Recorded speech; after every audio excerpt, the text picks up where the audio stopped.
Нээза манай их нөгөө загварын сүчид явдаг гэдэггүй бүтгэнд явдаг гэд байсан штий.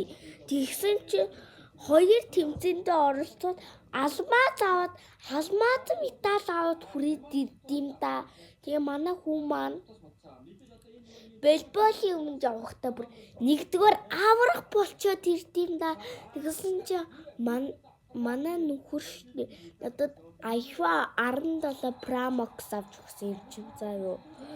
Амар гоё. Тэгээд бид нар машин авах гэж байгаа. Дэлхийн хамгийн алдартай машиныг аваад бүр гадаад явах гэж байгаа гэж боддоо өстө гоё агаад тий найзаа. Яасан би найзтай арай атаархаагүй зүтэй. Атаархаагүй бол зүгээрээ. Бид нар бүр гадаад амьдрах гэж байгаа. Гадаадд байр авцсан байгаа заа юу. Яа бүр дэлхийн гоё юм авсан заа юу. Амар гоё. Тэгээ бид нар аврах том зурагт авах гэж байгаа гэж боддоо. Амар том зурагт гоё гацтэй. Танах өмнө ингэж амьдарч гинүү. За ер нь чамтай яриач яах вэ дээ.